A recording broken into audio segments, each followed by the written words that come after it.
What is going on YouTube? It is your boy Tropical NHL back at it again for a brand new video. Today we're here in the brand new setup. So yeah, that's why I haven't been uploading over the last couple of days. I was rebranding my entire setup. We are in a brand new room, a lot bigger, a lot more space.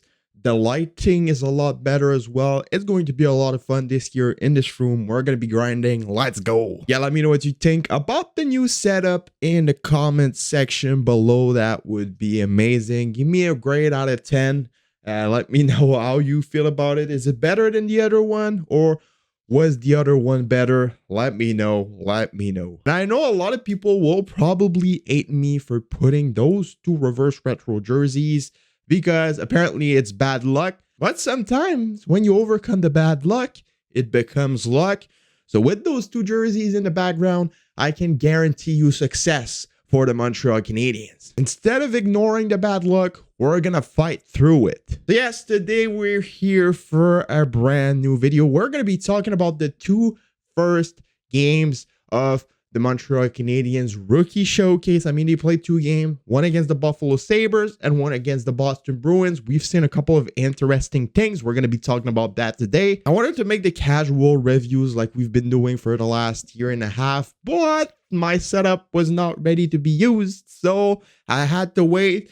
And now we're just going to make one video talking about the two games overall, talking about the players that impressed me, talking about the players that kind of made me meh a little bit. But yes, those are still just rookie showcase game. That does not mean anything. So yeah, let's talk about it. Roll the intro.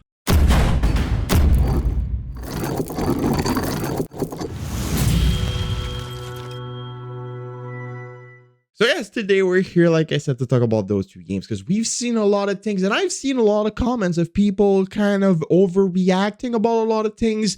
A bit like last year, Yurajsovsky came at camp, at rookie camp, and a lot of people were expecting him to do what Connor Bedard's been doing, and what Adam Fantilli's been doing. He did not, but that does not mean he was a bust. That still doesn't mean he's a bust. And yes, I've seen the similar comments about a couple of players.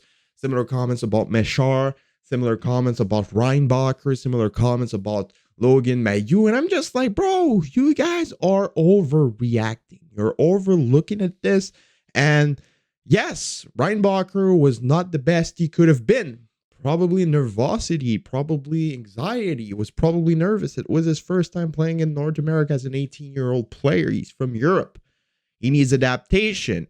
He was probably nervous as hell, playing against really good prospects as well. So yes, Reinbacher needs adaptation. As for Logan Mailloux, yes, he's been playing in North America his entire life, but it's still really nerve-wracking for a young guy to come, and for a young guy with a lot of expectations as well, like Logan Mailloux. I mean, we've been talking about him for a very, very long time, and the nervosity factor for him with everything he went through probably was 10 times bigger than all those other young guys. So yes, Logan Mailloux in the first game against the Buffalo Sabres, he was absolutely horrendous.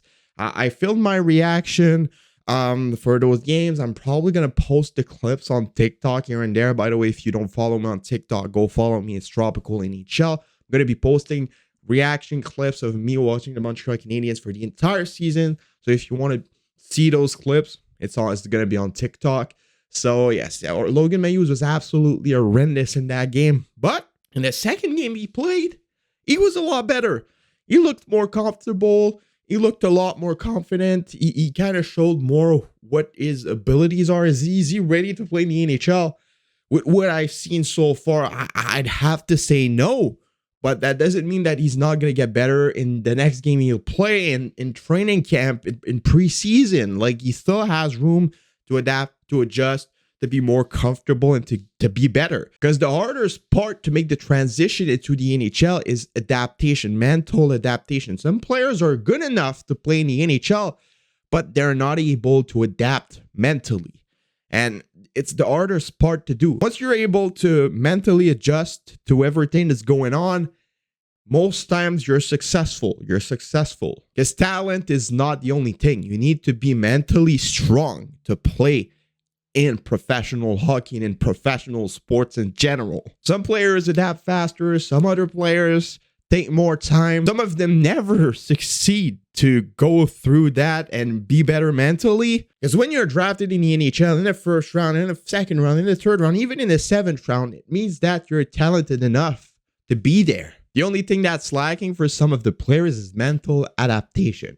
And with the transition between the first game and the second game for Logan Mailloux, I'm not nervous at all that he will struggle with that. I'm sure that he's going to adapt really, really fast. And I'm sure that he's going to progress like that through the entire season and even through training camp. I can guarantee you that from now to the end of preseason, we're going to see a way better hockey player. Same thing for David Rimbacher. Rimbacher is younger as well. He has really, really high expectations for being the last 5th overall pick in the draft. So yes, man, we need to be patient with those young players. They need to adapt mentally. They need to adapt physically. They just need to take the job in and work on it. And we just need to be patient. It's not because he struggled in a rookie camp game that he's an absolute bust. It's not how it works. It's just not how it works. And if you want to compare them with Bedard and Fantilli, I mean, Bedard and Fantilli are just mentally strong by nature. I mean, they're just built different. As for Philippe Machard, I mean, I never really was a huge fan of Philippe Machard. I mean, when they drafted him, I was just like, all right, let's be honest, he was not the best player available. They probably drafted him because he was the best friend of Juraj Slafkovsky in the draft. But he still holds some potential. Does he need to get to the next level? Yes, he does. But does that mean that he's a complete bust and that the Montreal Canadiens should have drafted someone else? No. We're going to get a better answer anyways during preseason because it's where it matters the most. And during the season as well, he's going to probably be playing in Laval.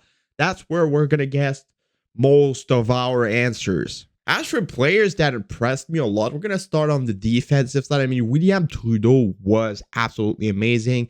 William Trudeau is most likely going to be playing some NHL time in his career. He's really, really impressive. He's been improving really, really fast over the last couple of seasons. And yes, wouldn't be surprised at all if in a couple of years he finds himself a spot in the NHL. If it's with the Montreal Canadiens or with another team, he has everything he needs to be an NHL player. Owen Beck, absolutely amazing. We have our third line center of the future in Owen Beck, and having a player of his caliber down the middle on the third line is something really, really important for teams. He's really, really good. I could compare him to a Anthony Cirelli type of dude. He's strong on his feet. He's good defensively. He can produce offensively as well. So yes, Anthony Cirelli would be a really great comparison for Owen Beck, and I'm really, really excited for him. Will he play the season? Most likely not. Even if he comes at training camp and preseason and put up like 12 points in 10 games, I'd still be sending him down, in my opinion. An extra year in junior is always good for players, and he's going to have a huge important role for Team Canada at the World Junior Championship. So yes, I would send down Owen Beck to the juniors no matter what, and make him make the jump next season to professional hockey. I think it's the best option for him. We need to be patient. Patience is key in developing players. Joshua Roy has been absolutely amazing as well. I can't wait to see him in training camp. He really seemed to have hit the next level in his game. I wanted to see him dominate at the rookie showcase, and he did. Now, next step for him is to do the same thing in training camp and show that he deserves a spot on the team. Honestly, I would 100% rather see Joshua Roy in the lineup than a guy like Joel Armia. I think that Joshua Roy would be 110 times more effective than a guy like Joel Armia that only shows up 1 game out of 7.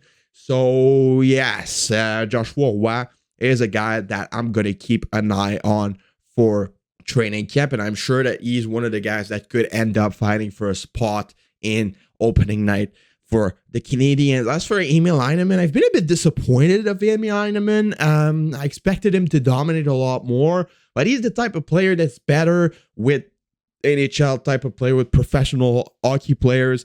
I mean, he's probably going to be a lot better during the main camp. I hope so, because I'm a really big fan of this guy. He reminds me a bit of Max Pacioretty Victor Olofsson type of dude with a really nasty shot, quick release. We haven't seen him use it that much, but I'm not worried about Heineman. I'm sure he's going to do a lot better during the main camp. As for the goaltenders, I was really impressed by Quentin Miller. I did not expect him to be that good. Jakub Dobash played an absolutely amazing game. I want to see Dobash play for the Laval Rocket this year. It would be huge for his development. And yes, the results of the game, they lost the first one 6-3. They won the second one 4-1. It doesn't really matter, does it? We're here to see how the young guys are playing. They're there to prove that they deserve a spot on a team, an invitation for the main camp for some of them. And yes, I've been really impressed with most of them. A couple of disappointments here and there. Like I said, Logan Mailloux will adapt. He's going to get mentally stronger. He's going to adapt to that, and he's going to get better and better. Same thing for David Rimbacher. We just need to be patient with those guys. It always takes more time for defensemen as well. So yeah, no need to panic, no need to worry, no need to call them busts on Twitter. It's not useful. And yeah, so let me know what you guys all think about this in the comments below. It's been your boy, Tropical NHL. Subscribe, leave a like, leave a comment, share, do anything as you want. And I'll see y'all later for another video. Have a nice rest of your day, and bye-bye.